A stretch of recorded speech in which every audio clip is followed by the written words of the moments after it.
Now, the UK Independence Party believes it's on course to win more votes than the Liberal Democrats in Thursday's local elections in England. It's fielding more candidates than ever before, but facing more questions than ever too. One of its candidates has been suspended after apparently being pictured making a Nazi-style salute. Teething problems, the party leader Nigel Farage says. Well, our political correspondent Michael Crick joined him in South Shields, and tonight he's at a Ukip rally. Michael. Yes, well, here in South Shields on Tyneside, they're holding a by-election on Thursday to replace David Miliband, who resigned last month to go off and work for a charity in New York. Now, Mr. Miliband had a majority here of 11,000, and Ukip didn't even contest this seat at the last general election. But Labour are clearly worried by Ukip. It should be a safe Labour seat, but they're worried, judging by this leaflet they put out today, much of which attacks Ukip. Tonight, they're just about to start this old-fashioned public meeting with their leader, Nigel Farage, who's been around here since this morning. And I have to warn you, my report contains flash photography. Absolutely marvellous. To some, he's a reactionary barroom bore. To others, the common-sense bloke down the pub.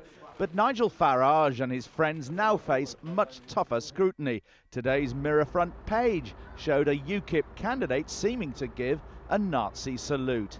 Ukip bans former BNP members from joining, though welcomes former BNP voters. But Mr Farage wouldn't say at first today if local team Sunderland should have made Paolo Di Canio their manager. I'm not an expert on football or football clubs. If it was cricket, I'd be much better placed to comment on how Durham are doing. But I... Well, answer the question. Come on, you must have an answer. Should Paolo Di Canio be manager of Sunderland? It's the local team. Absolutely none of my affair. I don't have an opinion.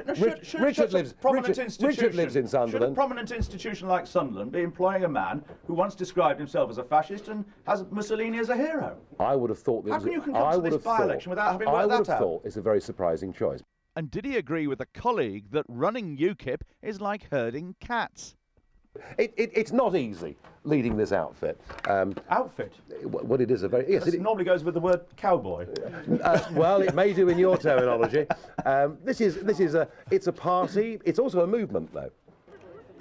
On the streets, this battle's Ukip v Labour. We've got quite a tussle going on here between the two Ukip guys, and the Labour people are trying to get their placards in front.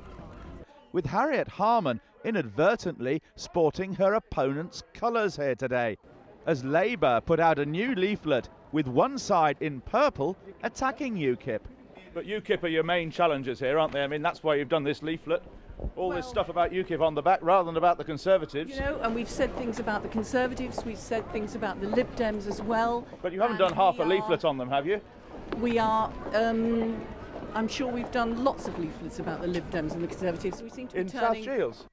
Ms Harman, ambushed too by the raving Looney Party,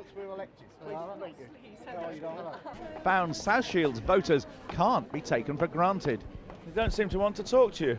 I think it's because of you lot, actually. We're going to a women's centre now, Michael, which thankfully I don't think you'll be able to come in.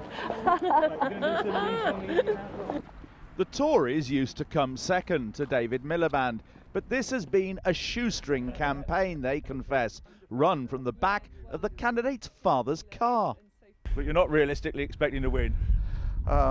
Who knows? You never know. Doesn't sound like you are. UKIP might take all the votes from Labour and we might creep through the middle. Who knows? Most Lib Dems stress how local they are. Not this one. As you can probably hear, I wasn't born locally. And he's not had a single MP here to back him. What a miserable bunch. Not one of them's come to support you. We've had support, yes. You've been left dangling in the wind, No. There's lots of election campaigns, as you know, going on up and down the country. South Shields is said to be the only seat since 1832 never to have had a Tory MP. Labour should win on Thursday, with Ukip recording another impressive second.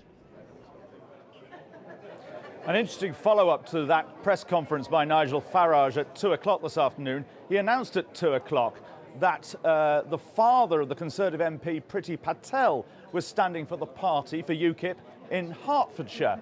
Then an hour or so later, Sushil Patel, Ms Patel's father, put out an announcement saying that he was withdrawing as a UKIP candidate in the Hertfordshire election.